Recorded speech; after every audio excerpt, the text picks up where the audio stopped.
Hello, my name is Gavin, and welcome to the OneMent.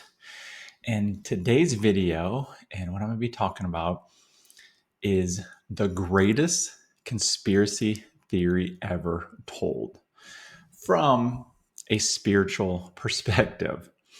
So, on that topic, if you're hoping to go down the rabbit hole of normal conspiracy theories, you might be a little disappointed, right? Yet, if you watch this entire video, I think your mind will be opened up to another perspective, something that would help you feel better about the world and possibly help you live your life in a different way, right? So, I'm going to get into that shortly, but excited that you're here. If you've never been to this channel, it's been around for a couple of years now.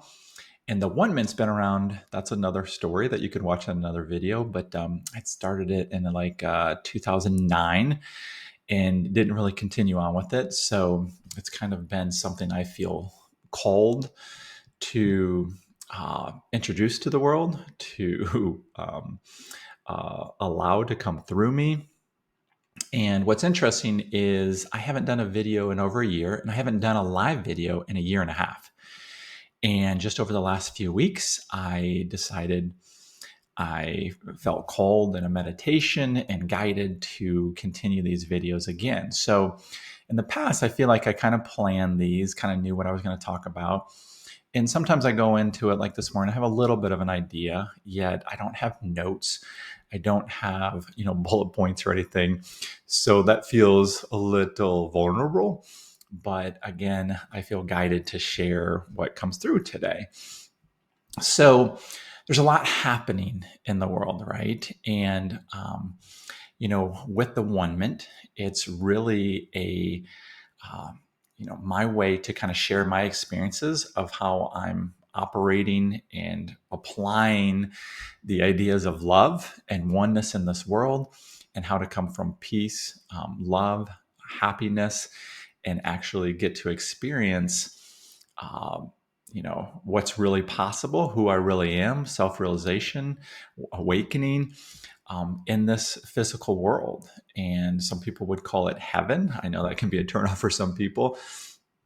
Yet, I want to teach how that's possible. And I've struggled with that concept. And so you teach what you want to learn, right? And I've come a long way. So I have a lot to share. And I would invite you to join the OneMent by subscribing to this if you haven't already. Like it, share it with a friend. I would love to, get your comments. That would be wonderful, and love to hear from you.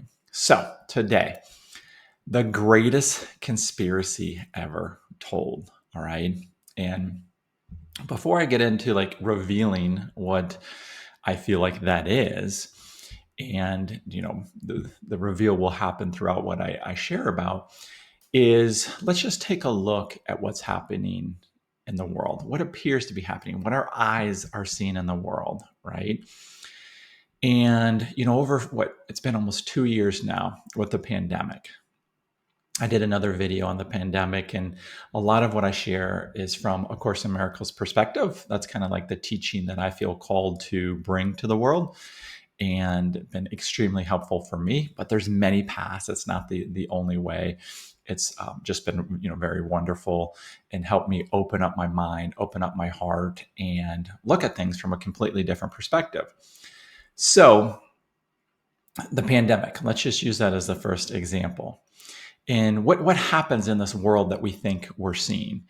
There's, all of a sudden a vaccine, and there's shutdowns, and there's, you know, basically restrictions. And the world, as we used to know it, completely changes. And we have quarantines, and, there's so many different things that came with that. I don't want you to have to go relive that. Yet, what happens when this comes up in the world? Division, right? So, everybody has their beliefs and opinions on the right way to go about it. And whether or not the COVID vaccine is not here to talk anything bad about that. You're not even supposed to say stuff like that. I had a video, right? Um, but there's a group of people like, hey, this is the right um, way to go about it. And then this other people say, this is the wrong way to go about it. And there's this opinion, right? And then there's this division and there's this separation. And then what both sides do is want to tell a story, provide evidence that would make them feel right, would make their way of looking at it the correct way. And therefore, other people are wrong. Okay. And that's the trap. That's the trap that happens in this world. Because then that, what I would call distraction, is keeping you separate from your truth, is keeping you separate from the truth. And a lot of times people like to talk about the truth of like, well, what's the real story? Where did it start from? What really helps with it? How are we going to beat this? What are the best answers? And you're trapped. That's the trap. That's the trap that happens in this world. When you go down that route, then you're again making other people wrong. You're trying to come up with solutions to make yourself feel better and not experience fear, right? And our mind goes to solving that, and then that's a huge problem. Our perception of like how to deal with that uh, keeps us caught in the illusion, keeps us caught in like what we're not. We're not fear, we're absolutely love.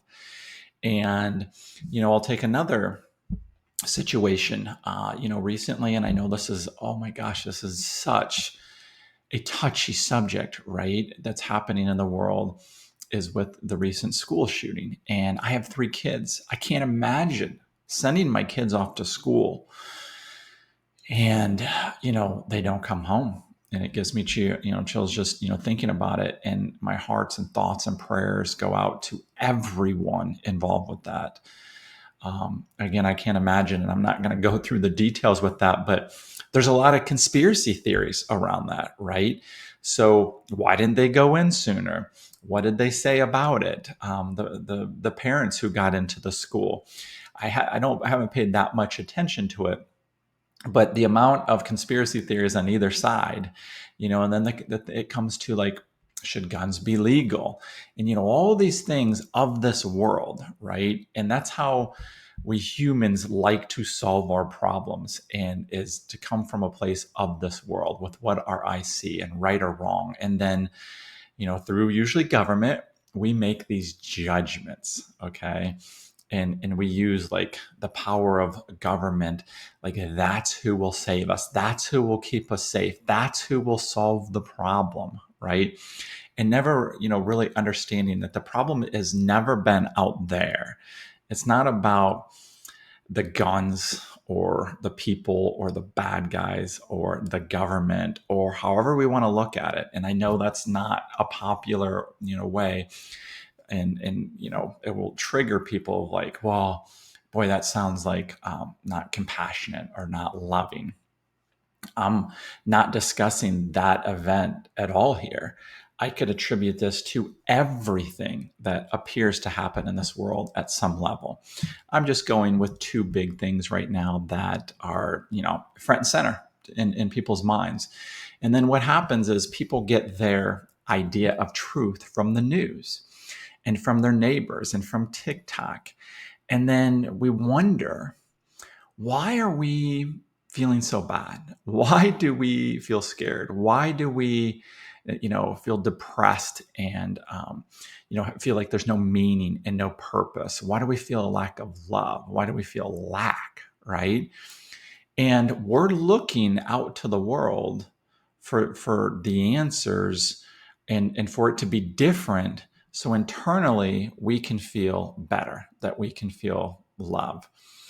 And my friends, that's the greatest conspiracy ever told, right? Is that the answers of who we really are and our truth are to be found out there, right?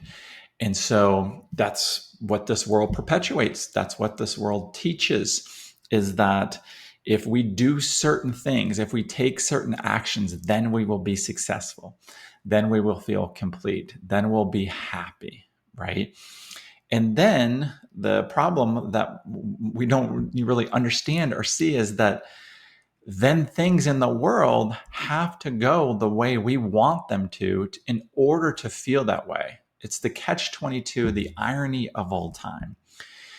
And no wonder, right, that we feel scared, we feel concerned, we want to blame everything and everybody because that makes us feel powerful. That makes us feel like, our views are the right way, that this problem will be solved, that we're doing something to improve this world. I really believe all sides, you know, really feel like their opinion on subjects like this are the right way, and that what they're doing and their solutions are going to make the difference.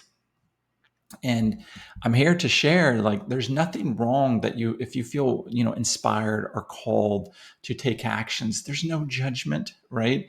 Yet what I would encourage you to do is ask the question, are you coming from love? Are you coming from peace? Or is this based on fear? And that's what happens in this world, is most of the decisions, most of the choices, most of the things that we, try to come to conclusions on is based in fear. And then we're going against something. We're trying to solve a negativity, and we're never looking within. What led to this? What caused this? What's the root of the problem that we perceive and that we see in this world? And I would say that conspiracy, that misconception, that thought is that we're separate, and that only love is real. Only oneness exists. Yet our mind wants to, because we feel separate, we feel lonely, we feel detached, and we're lost with how to solve that problem, that we ignore it. We don't look at it because it's an ugly feeling and emotion and not fun. And then it gets perpetuated everywhere we go, in our work life, in our family life, in our relationships, and on the news. And whether it's Ukraine and wars, or it's the pandemic, or it's school shootings, there's this disconnection of this seeming world that plays upon the screen of the world. And again, I don't take anything away from that. In this physical world that we are seeing, those are tragedies. Those are disheartening. Of course, that doesn't bring feelings of like joy, right? Yet, how can you look at it differently? What can you do? Okay. The answer will never be the things of this world.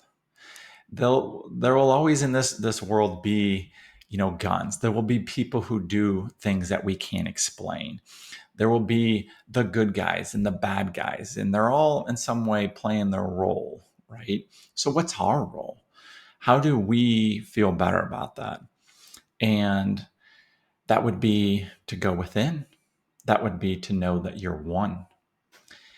You're one with those families. You're one with those kids and those teachers. You're one with that shooter. I know that's a tough one. You're one with the police officers there that didn't do what they wanted. Some of them following instructions. Who knows what the other agenda was? We don't know. That's what we want. We want to, understand that you can't make sense of a situation that is senseless. You can't understand something that makes no sense. And just a comparison I would say is, you don't wake up from your dream that you had while you were sleeping and try to like make sense of that and say, gosh, that was real, and that was something that, like, oh my gosh, that's like, I've got to worry about that. You wake up and you say, that didn't, happen the way, it happened in my dream. And oneness is helping us remember, when we can understand that concept, that we're waking up from this dream. And most of the time, there is beautiful, majestic, wonderful, joyful, abundant, light inspired things that are happening constantly. And yet, this world has the contrast, has the duality of the darkness of things like I've just described. And as we wake up to the truth that we are love, that we are one, then we can bring that to the world.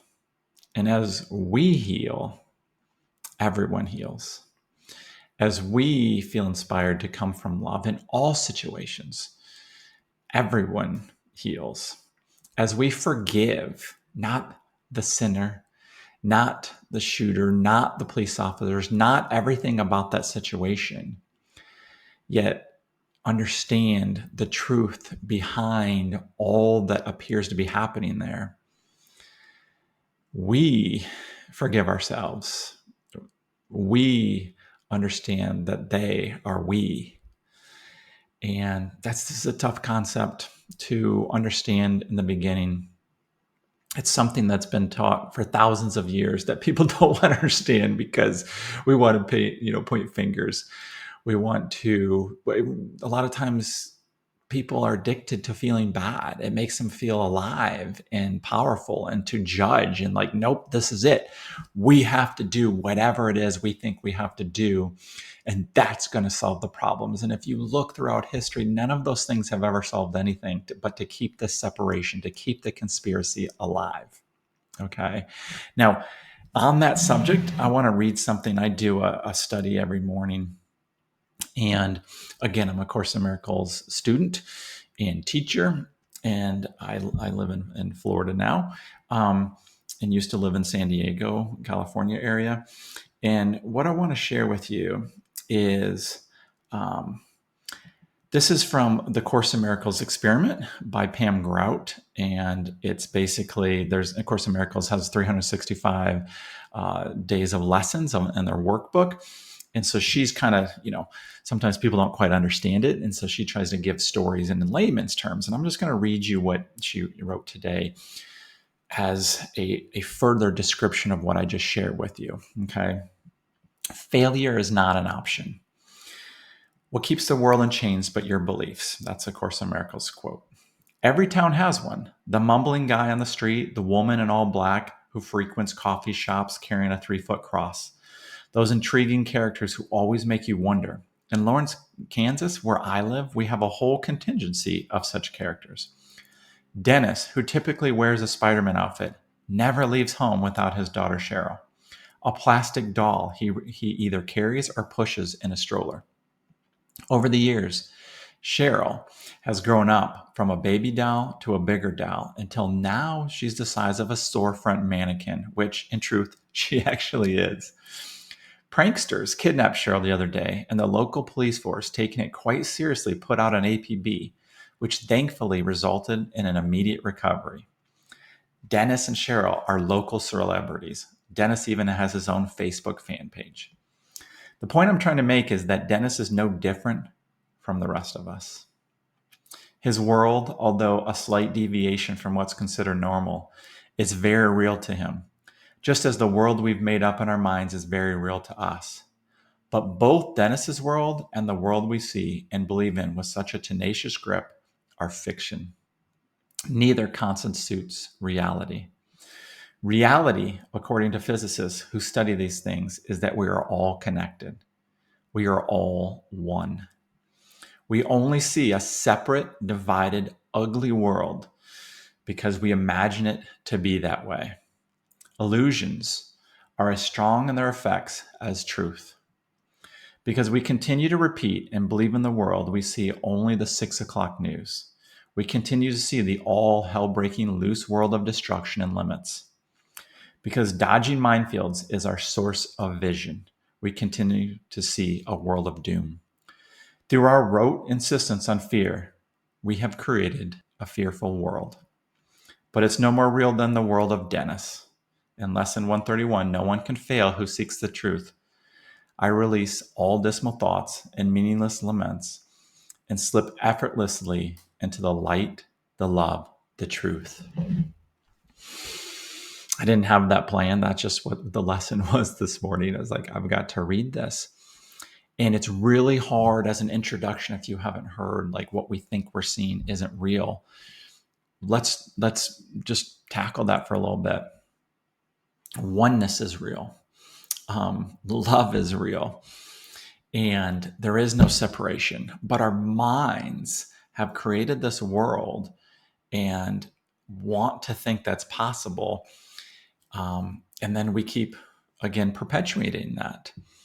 And it's all based on this fear of, like, our destruction, like of death someday, of like that, lack and not understanding who we really are. And then this is the result. And when you're able to remember, when we're able to remember our truth, when we're able to experience oneness in the form of peace and joy and abundance, and smiling and seeing all the wonderfulness, it's not ignoring what our eyes think our see. That's not it. It's when our eyes see it, of forgiving it and remembering it from the perspective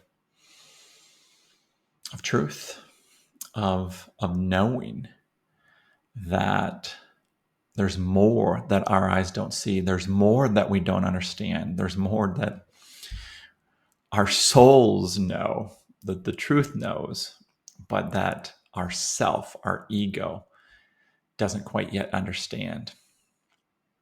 And so I encourage you, as you go about your day and you see the things of this world and what this world wants to teach you of a conspiracy of our separation, that other people are different, that our story is better, our views are right, to remember that we don't understand, and that the truth is we're all one, we're all love, we're all children of God, and behind the veil, right now, in this moment, all of that can be let go. And you can experience the truth. And that's what A Course in Miracles teaches, is breaking down the barriers of love that are there to be experienced, the truth to be experienced right in this moment, so that the things this world tries to make us believe in can be let go. And that's when the change happens. As what we perceive changes, as our perception changes, as a remembrance of who we really are, as we begin to awaken from the dream of the past, otherwise known as last night sleeping, we can experience the truth and this world in a completely different way. And A Course in Miracles would say you'd become a miracle worker. You'd be allowing and bringing about miracles with that change in perception, with your expressions of love. So, this is a turbulent time in the world, and I'm sharing my journey, inviting you to come along with that journey, inviting you to wake up with me, with us, with the world. There is no separation. And as you look at your coworkers and your family and the people out there, the politicians, the people who are doing bad things or good things, see them as your brothers and sisters, as you, and watch your world change. Watch the world change. That's the answer. So, subscribe to this channel. That's your way of saying you're part of the OneMent, a oneness movement. Please share this video. like it, comment. Would love to hear from you. I hope you receive this in the, the love that it was meant to come from. In no way do I want to offend anyone. In no way do I want to, I have no need to be right. I'm defenseless, and I'm sending you love. I believe in you. I believe in us. And thank you for being here. All right. So I'm going to be doing these. This is a Sunday morning, June 5th. I'm going to be doing these almost every Sunday, and then I will post them the same day. So looking forward to hearing from you, my friend. Looking forward to walking this path with you, and hope to meet you someday. Much love. Bye-bye.